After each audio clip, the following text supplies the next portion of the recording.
2022 9/15 වන දින 14/2022 දෙක චක්‍රලේඛය නිකුත් කරා. එමගින් ප්‍රධාන වශයෙන්ම විධිවිධාන පෙන්වලා දීලා තිබුණේ දේශීය නිවාඩු සම්බන්ධයෙන් ජ්‍යෙෂ්ඨතාවය හා විශ්‍රාම වැටුපට හානියක් නොවන පරිදි රාජ්‍ය නිලධාරීන් සඳහා දේශීය වශයෙන් වැටුප් රහිත නිවාඩු ලබා දීම කියන මාතෘකාවෙන් යුතුව තමයි මෙම චක්‍රලේඛය නිකුත් කරේ. එතකොට මේකේ ප්‍රධාන වශයෙන්ම කලින් නිකුත් කරලා තිබුණු චක්‍රලේඛ හා සමාන කොන්දේසි යටතේ තමයි මේ දේශීය නිවාඩු ලබා ගන්න නිලධාරීන්ට අවස්ථාව ලබා දීලා තිබුණේ. ප්‍රධාන වශයෙන්ම සඳහන් කරලා තිබුණා මුළු ගණනින් වසර 5ක උපරිමයකට යටත්ව තමයි දේශීය නිවාඩු ලබා ගැනීමට රාජ්‍ය නිලධාරීන්ට අවස්ථාව ලබා දීලා තිබුණේ. මේක ප්‍රධාන වශයෙන්ම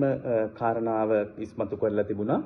මෙම දේශීය නිවාඩු ලබා දීමට ආයතන ප්‍රධානියාගේ අනුමැතිය අත්‍යවශ්‍යයි. ආයතන ප්‍රධානියාට තමයි තීරණය කරගන්න පුළුවන්නේ දේශීය නිවාඩු ලබා දීම නිර්දේශ කරන්න පුළුවන්ද නිර්දේශ නැත්නම් නොකර සිටිනවාද කියන බලතලය ප්‍රධාන වශයෙන්ම දීලා තිබුණේ ආයතන ප්‍රධානියාට.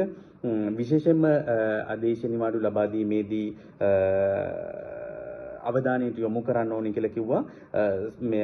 ඔහු හෝ ඇය දේශීය නිවාඩු ඉල්ලුම් කරන නිලධාරිනිය හෝ නිලධරයා සේවය කරන ආයතනයේ ඔහු සපයන සේවාව අඛණ්ඩව පවත්වා ගැනීමට නැත්නම් අඛණ්ඩව සේවා සැපීමට මොහුගේ හෝ ඇයගේ දේශීය නිවාඩු ලබා ගැනීම බාධාවක් නොවන බව ආයතන ප්‍රධානියා තීරණය කරන්න ඕනේ කියන කතාව විශේෂයෙන්ම සඳහන් කරලා තිබුණා. ඒ වගේම අනුප්‍රාප්තිකයෙක් හෝ ආදේශක නිලධරයෙක් ලබා දිය නොහැකි විද්‍යාත්මක හා තාක්ෂණික දැනුම අවශ්‍ය කොන්දේසියක්ව තියෙන සේවා ගණයන් හා තරඳුරු හඳුනාගෙන ඒ සම්බන්ධයෙන් නිවාඩු අනුමත කිරීම සුදුසුද නුසුදුසුද යන්න පිළිබඳව ආයතන ප්‍රධානියා සෑහීමකට පත් වෙන්න ඕනි කියලා කියනවා. ඒ වගේම සේවා සැපීමට බාධාවක් වනවා නම් අදාළ නිවාඩු ලබා දීම ආයතන ප්‍රධානියාට පුළුවන් මෙම නිවාඩු ලබා දීම නිර්දේශ නොකර සිටින්න. ඒ වගේම සේවා සැපීමට බාධාවක් නොවන පරිදි යම්කිසි නිලධරයෙකුට දේශීය නිවාඩු අනුමත කිරීම ගැටලුවක් ඇති නොකරනවා කියලා මෙම චක්‍රලේඛයෙන් පැහැදිලිව සඳහන් කරලා තිබුණා. ඒ වගේම විශේෂයෙන්ම සඳහන් කරන්න ඕනේ දේශීය නිවාඩු මෙම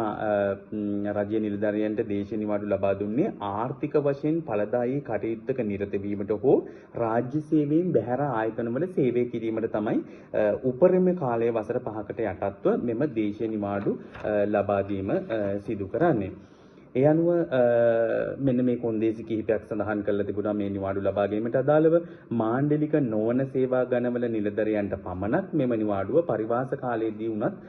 ලබා ගන්න පුළුවන් කියන කතාව පැහැදිලිව සඳහන් කරලා දුන්නා. ඒ අනුව පරිවාස කාලය තුල සිටින නිලධරයෙක් මේ දේශීය නිවාඩු ලබා ගන්නවා නම් නැවත සේවයට පැමිණීමෙන් පස්සේ ඔහුගේ හෝ ඇයගේ පරිවාස කාලය වසර 3ක් දක්වා උපරිමයක් දක්වා නැවත දීර්ඝ කරන්න පුළුවන් කියන කතාව මේ සඳහන් කරලා තිබුණා. ඒ වගේම මාණ්ඩලික නිලධාරීන්ට මෙම චක්‍රලේඛයට නිවාඩු ලබා ගැනීමට අවශ්‍ය නම් ඔවුන්ගේ සේවය ස්ථිර කරලා තියෙන්න ඕනි කියන කතාව සඳහන් කරලා තිබුණා. සේවය ස්ථිර කරලා තිබෙනවා නම් ඔවුන්ටත් වසර 5ක උපරිමය දක්වා නිවාඩු ලබා ගැනීමට අවස්ථාව තියෙනවා කියන කතාව මේ චක්‍රලේඛයෙන් පැහැදිලිව සඳහන් කරලා තියෙනවා. ඒ වගේම වැටුප් රහිත නිවාඩු ලබාගෙන අනිවාර්ය සේවා කාලයකට යටත් වෙලා ඉන්න නිලධරයන්ට අනිවාර්ය සේවා කාලය සම්පූර්ණ කළ සිටින නිලධරයන්ට මේ චක්‍රලේඛය යටතේ නිවාඩු ලබා ගැනීමට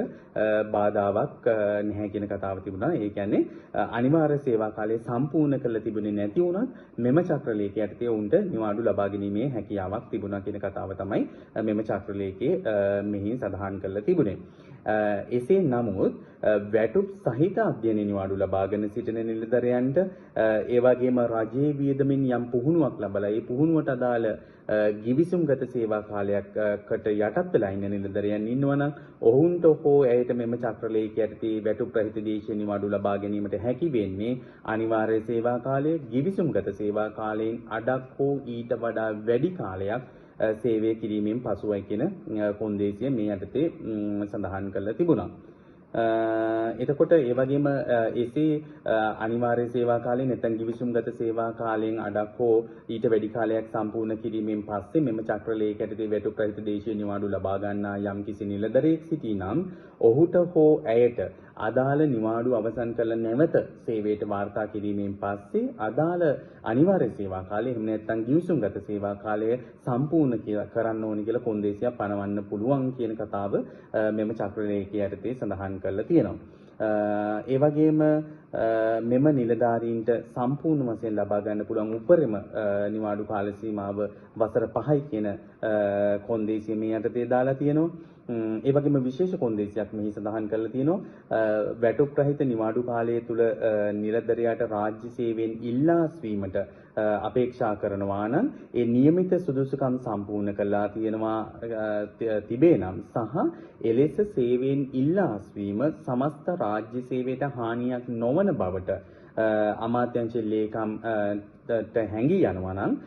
අනෙකුත් සුදුසුකම් සම්පූර්ණ කරලා තියෙනවා නම් එලෙස සේවයෙන් ඉල්ලා අස්වීමට සේවා නැත්නම් නිවාඩු කාල සීමාව තුල සේවයෙන් ඉල්ලා අස්වීමට බාධාවක් නැහැ කියන කතාව මේ චක්‍රලේඛයේ සඳහන් කරලා තිබුණා. ඒ වගේම මෙම පෙර සඳහන් කර පරිදි මෙම චක්‍රලේඛය යටතේ දේශීය නිවාඩු ලබා දෙන්නේ වඩාත් ඵලදායී ආර්ථික ක්‍රියාවලියකට සම්බන්ධ වීමට කියන කතාව මෙහි සඳහන් කරලා තිබුණ නිසා නිවාඩු ලබා ගන්න අවස්ථාවේදී නිවාඩු ලබා ගන්න නැත්නම් නිවාඩු ඉල්ලුම් කරන අවස්ථාවේදී එලෙස රැකියාවක නිරත වෙනවද නැත්නම් ඵලදායී ආර්ථික කටයුත්තක නිරත වෙනවද කුමන කටයුත්තක නිරත වෙනවද කියලා තොරතුරු නිශ්චිත වශයෙන්ම තොරතුරු ඉදිරිපත් කිරීම අත්‍යවශ්‍ය නැහැ කියන කොන්දේසිය තියලා දාලා තියෙනවා. ඒ අනුව ඵලදායී ආර්ථික කටයුත්තක නියැලීමට අදහස් කරනවා කියන එකඟතාවය මත ආයතන ප්‍රධානිය නැත්නම් අමාත්‍යාංශ ලේකම්වරයාට අදාළ නිවාඩුව ලබා දීම පිළිබඳව සලකා බැලීම ගැටලුවක් නැහැ කියන කොන්දේසිය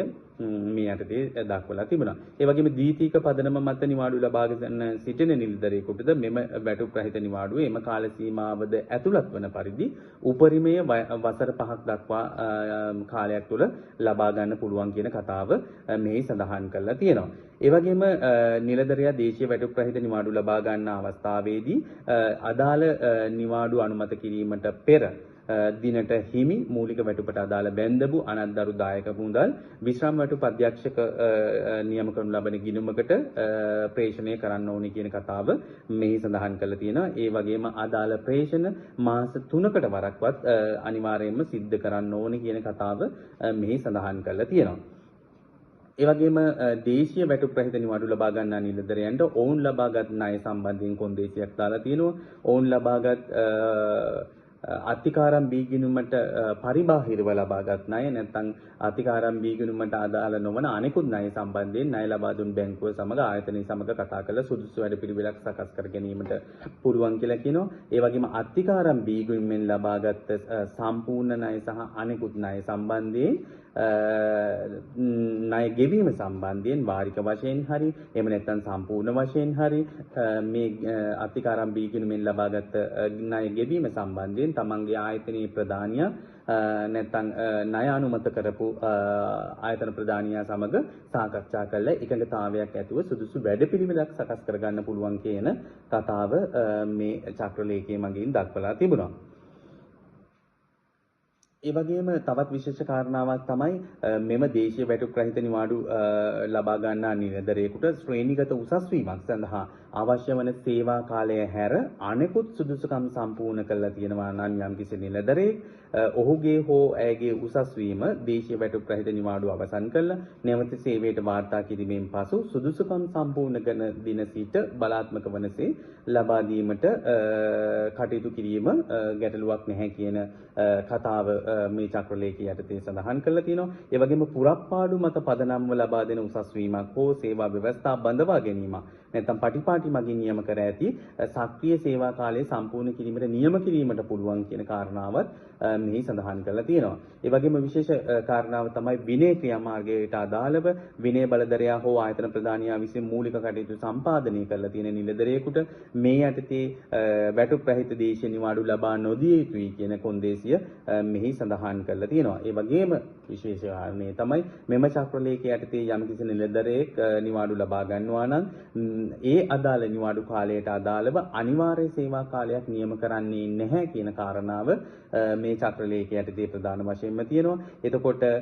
මේ නිවාඩු ලබා ගැනීමට නම් අදාළ වන නිවාඩු ඉල්ලීම සම්බන්ධයෙන් ලිඛිත ඉල්ලීමක් තමාගේ ආයතන ප්‍රධානියා හරහා අමාත්‍යාංශ ලේකම් වෙත යොමු කිරීම පමණක් ප්‍රමාණවත් කියන කාරණාව මේ චක්‍රලේඛවල සඳහන් කරලා තියෙනවා.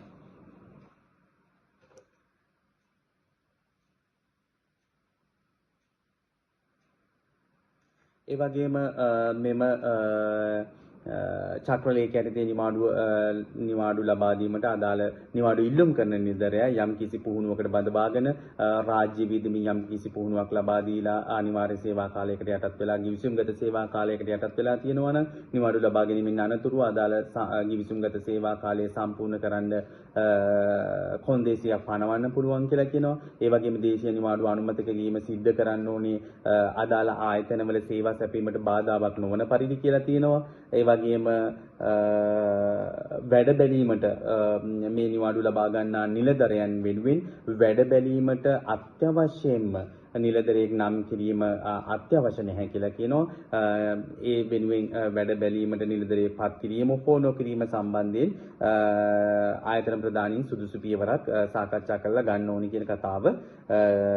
මෙහි සඳහන් කරලා තියෙනවා. ඒ වගේම විශේෂ කාරණේ තමයි අදාළ නිලධාරීන් නිවාඩු කාලය තුලදී රාජ්‍ය සේවාවට නුසුදුසු ආකාරයේ පුද්ගලික හැසිරීමක් තියෙනවා නම් ඒ පුද්ගලික හැසිරීම මත රාජ්‍ය සේවයට නුසුදුසු පුද්ගලිකු ලෙස වාර්තා වුවහොත්